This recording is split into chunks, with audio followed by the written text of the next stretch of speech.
The land that can call itself the spiritual home of T20 cricket got to host a men's T20 World Cup game for the first time, and boy, haven't Trinidad got a party to witness. West Indies, who was 76 for 7 at the end of 13 overs, have managed to turn things around and defeat New Zealand by 13 runs, in the process putting the Kiwis on the brink of a first group stage exit at a men's World Cup since 2014. It gives us a lot to unpack. On Maruti Suzuki Arena presents ESPN Cricket for Timeout, powered by Dish TV Watcho, where we have the company of Daren, Ganga and Mitch McClenaghan.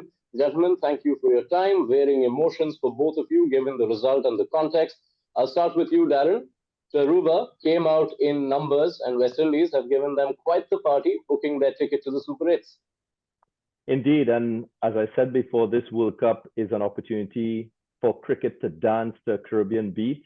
And boy, did it dance on this night against New Zealand. The crowd, the proverbial 12th man coming to the fore. Again, a little bit quiet for majority of that first half of the game.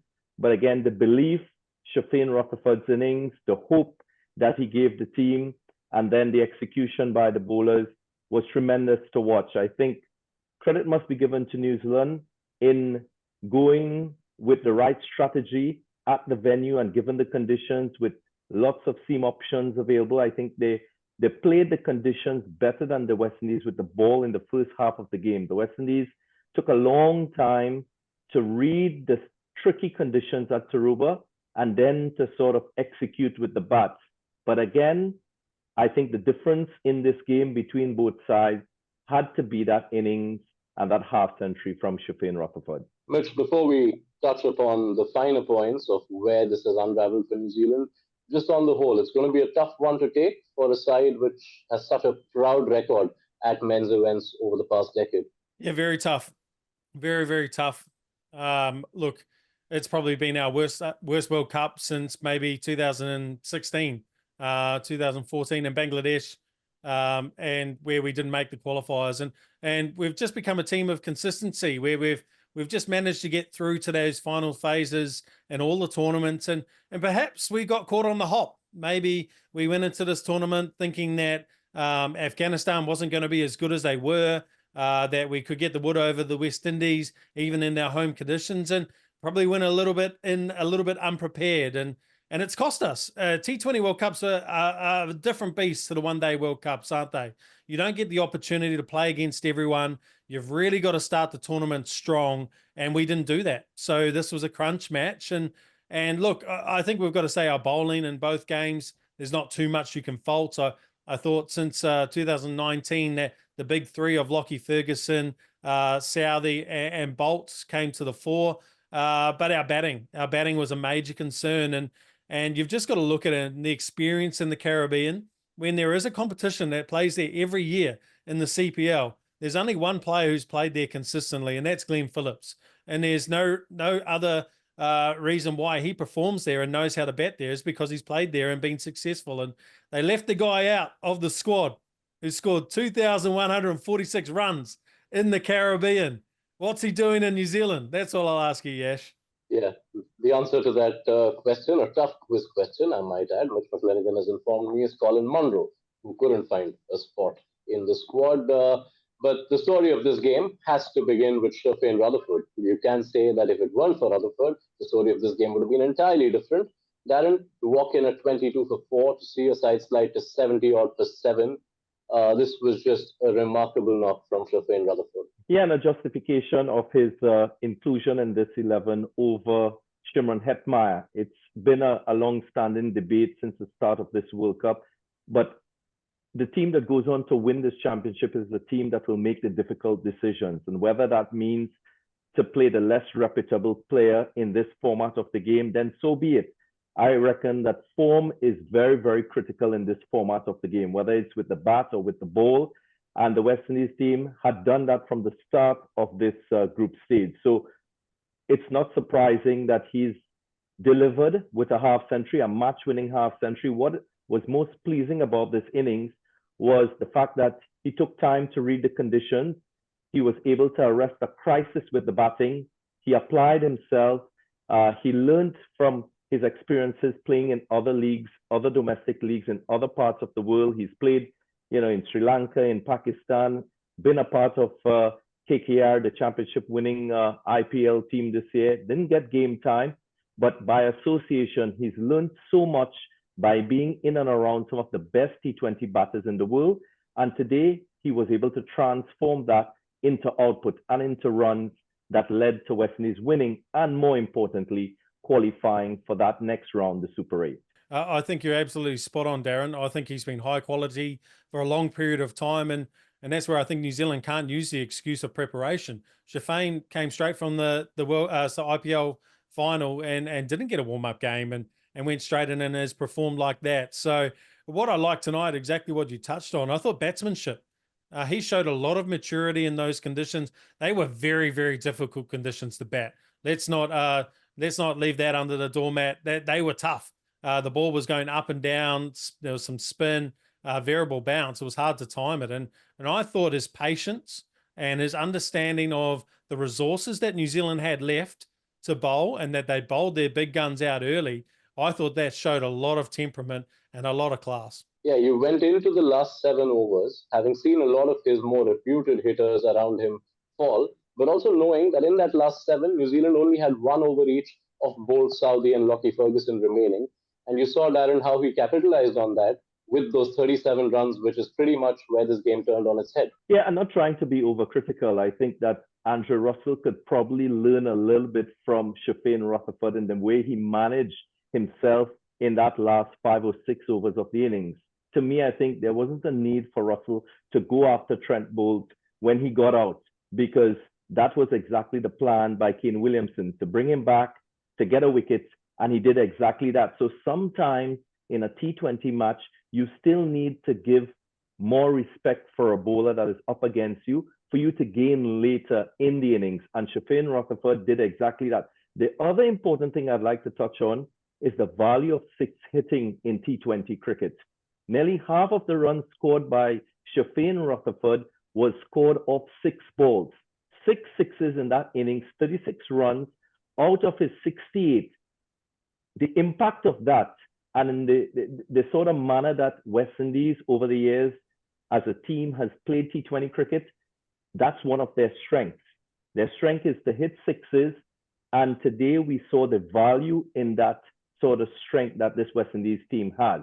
It might play a more important role on tricky surfaces like we saw today, but I think you can't underestimate that sort of skill set for a T20 batter in the modern game. Mitch, let me ask you the question that will be on everyone's minds. Should New Zealand have been bowling the last 2 overs with Daryl Mitchell and Mitchell Santner? Yeah, good question. Really good question. Look, I don't think we can dig too deep into that tactical decision. I think they had to take that positive option and try and bowl the West Indies out before the 19th over, and even before before Neesham's that last over, you would have been hoping that you could have wrapped it up. And if you're going to nitpick, you probably could say that when Sherfane Rutherford came in, you could have possibly bowled to him with Mitchell Santner as a left-arm spinner, because he's probably not going to go after him.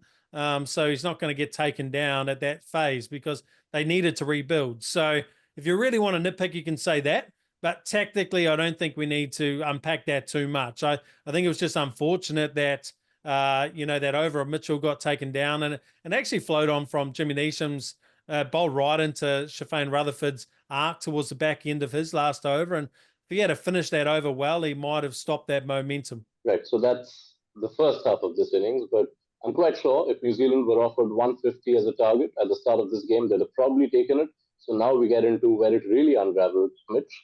And it's not just that it's happened in this game, but we saw what happened against Afghanistan. And that hasn't made for good viewing, New Zealand's batting this World Cup. No, it hasn't. It's looked rusty. Yeah, you hear Ian Smith on the commentary saying that it's been rusty performances, and I thought tonight in the park with the ball and with in the field they were exceptional. They looked really good on the game, but just again with the bat, just strategically in those conditions, as Daren touched on, they're difficult conditions, and I think you've got to know how to play and know when your time to strike is, and I think we probably missed a trick. I think the guys weren't used to the conditions. They probably, towards the back end, Jimmy Neesham, some of his reactions when the ball went underground was like, oh, that's the worst ball or the worst wicket. in the world, where you need him to stand up, put his chest back and go, all right, one of these is going to be in my zone and I'm going to do what Sherfane did. So I think it's a confidence thing.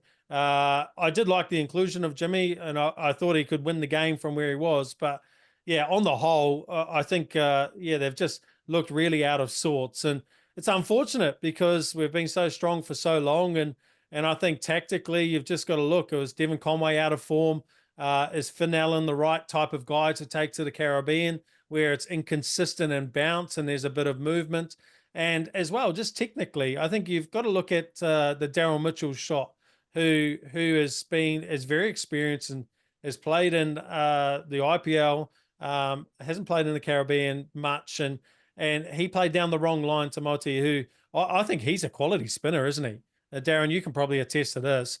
What an addition to have into your side when Akil can bowl in the power play, and then Moti can come in the middle phases and bowl a delivery like that to get out such a quality player.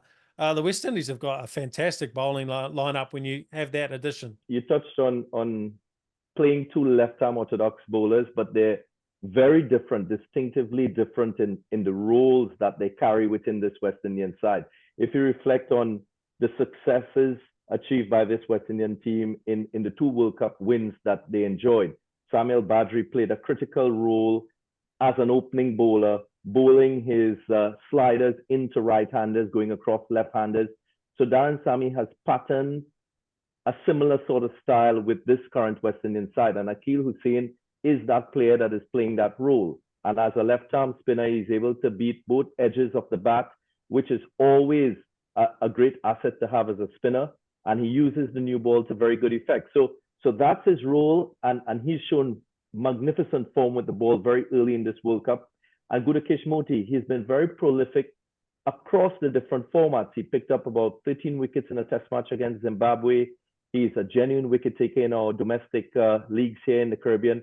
And he bowls through the middle phase of the innings and could also bowl in the last 5. So it gives Rovman Paul many options. And if there's a surface with variable bounce, with variable turn, he's a handful in the middle, especially when you have fielders beyond the 30-yard circle. Yeah, 4 for 46 in 8 overs is what West Indies' left-arm spin duo of Akil Hussain and Gudakesh Moti finished with. It becomes particularly remarkable, Daren, because towards the end of the first innings, it was looking like Dew might play a big part in this game. So that makes these performances that much more commendable. Yeah, we continue to talk about this. I think for years, most teams and most domestic leagues, they run into this issue. Sometimes, we talk about the advantage of the toss with the team bowling second in a T20 match. But I think credit must be given to bowlers in the manner in which they have adapted to these conditions, the way they dry the ball. Simon Dool mentioned it on comms in that last game we did in Guyana, where Afghanistan used the dew and the drying of the ball to create pace variations for them when they bowled second. And that was against New Zealand, where they dried the ball very dry on some occasions, imparted more spin, got the ball to turn, and then within that set over, they left the ball wet so that the ball can slide on off the spinners. So that to me was fascinating thinking on your feet in order to create a little bit of an advantage for bowlers in the degree of turn and in the pace that the ball kisses the wicket with. So, I mean, T20 cricket gives you that latitude as a bowling unit. And I think spinners like Akil Hussain, like Gudakesh Moti, they are very much adept at bowling with the wet ball. So that's no longer a limiting factor, I would say, for spinners and bowlers generally in T20 cricket when they bowl in the second half of a T20 match in that night game. Right, the spinners were one part of it. There was also Alzarri Joseph, who finishes with 4 for 19. Mitch, your thoughts on how Alzarri went about it? He's got some really key wickets there in New Zealand's top scorers on the day in Finn Allen and Glenn Phillips. We saw at one point there was a pitch map that came up on screen, and the congregation of the balls on that pitch map was so tight. It was really, really impressive. And the line was exceptional as well. We saw a few balls in the first inning stay down just outside off stump. And you saw it when we saw that pitch map, a lot of those balls were hitting that area. And Alzarri gets a little bit of skid, so his link's just a little bit further back, but he didn't miss.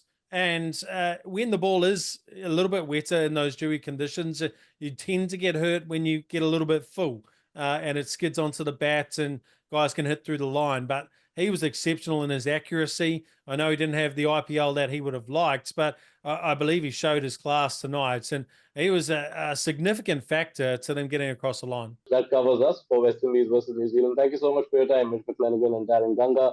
The dream gathers team for West Indies. New Zealand left on the brink. A single point for Afghanistan in their last two games will mean New Zealand go out in the group stage. That's it from us on Maruti Suzuki Arena. Presents ESPN Cricket for Timeout, powered by Dish TV. Watch out.